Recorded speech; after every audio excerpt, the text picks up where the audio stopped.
Walter the Baker, a good story by Eric Carle, an author who has so many good stories for children. Long ago, in a town encircled by a wall, lived Walter the Baker, his wife Anna, and their son Walter Jr.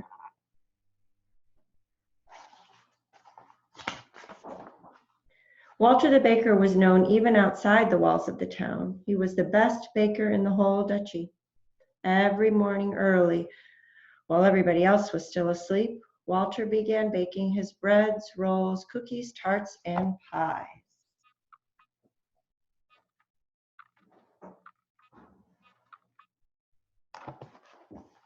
It's a wood-burning stove. Anna sold the baked goods in the store. No one could resist the warm, sweet smells drifting from Walter's bakery. People came from near and far. I love the smell of a bakery. The Duke and Duchess, who ruled over the duchy, loved Walter's sweet rolls. Every morning, Walter Jr. carried a basket full of warm, sweet rolls to the castle where they lived.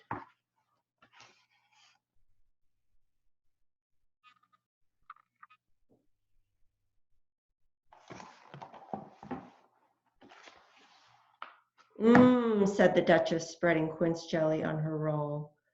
Ah, said the Duke, putting honey on his. And so each day was the same as the day before, until one early morning when Walter's cat was chasing a mouse and tipped over the can of milk. What will I do? Cried Walter. I cannot make sweet rolls without fresh milk. In desperation, Walter grabbed a pitcher of water. I hope nobody will notice the difference, he said, as he poured the water into the flour to make the dough.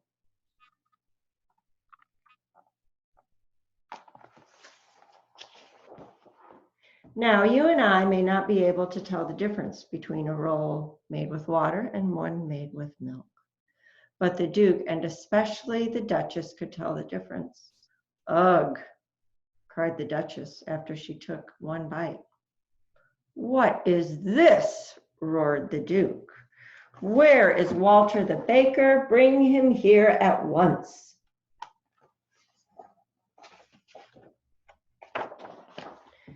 So Walter was brought before the Duke. What do you call this? Roared the Duke. This is not a roll, this is a stone. And with that, he threw it at Walter's feet. I used water instead of milk, Walter admitted, hanging his head in shame. Pack your things and leave this town and my duchy forever, shouted the Duke. I never want to see you again. My Duke, pleaded Walter, this is my home. Where will I go? Please give me one more chance, please. I must banish you, said the Duke. But then he remembered Walter's good rolls and how much he and the Duchess would miss them. Well, Walter, the Duke started to say. Then he thought and thought some more. You may stay if you can invent a roll through which the rising sun can shine 3 times. And to make it more difficult, he added, it must be made from one piece of dough and it must taste good. Now go home and bring me such a roll tomorrow morning.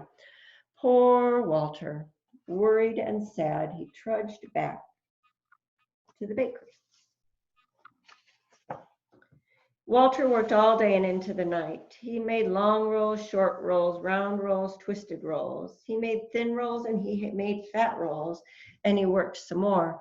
Walter beat, pulled, pushed, and pounded the dough, but it was all in vain.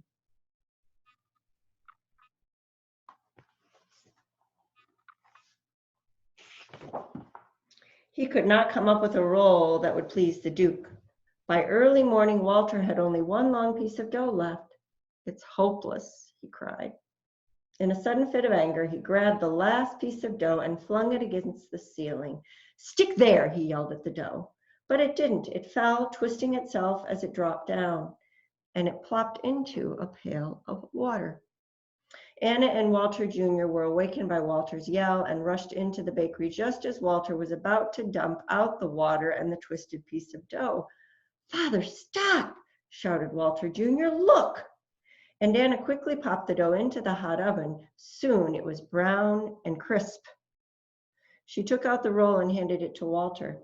It hadn't risen very high, but it had 3 holes. Walter held up the twisted roll and smiled. He saw that the morning sun was shining through it 3 times.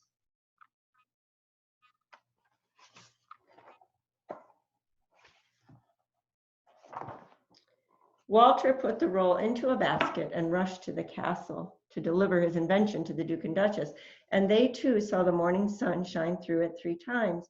Then the Duke and Duchess each took a small bite. Walter was afraid to look because he had no idea how it would taste. "Well done," said the Duke. "Perfect," exclaimed the Duchess. Both were glad that Walter would not have to be sent away, and Walter too was happy that he could stay.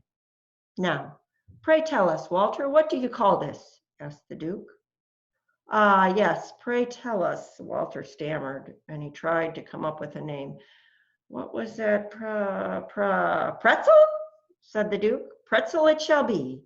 From now on," he declared, "it shall be sweet rolls in the morning and pretzels in the afternoon," said the Duchess.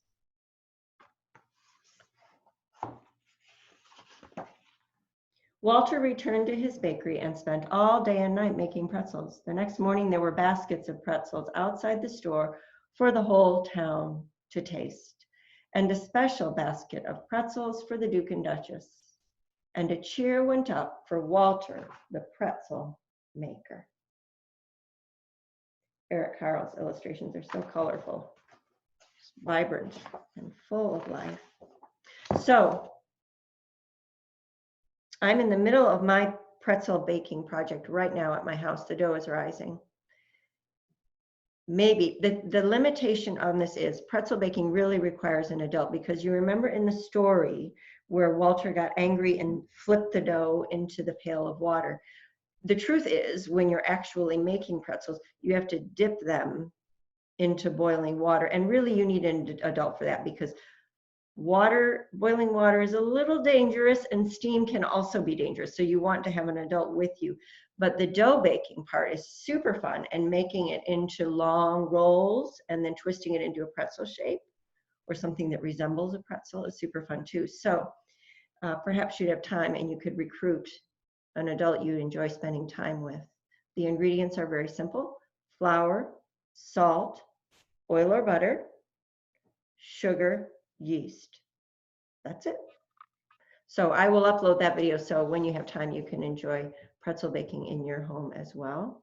Walter the Pretzel Baker by Eric Carle. I don't know if this story is true, but I do know that pretzel baking is fun.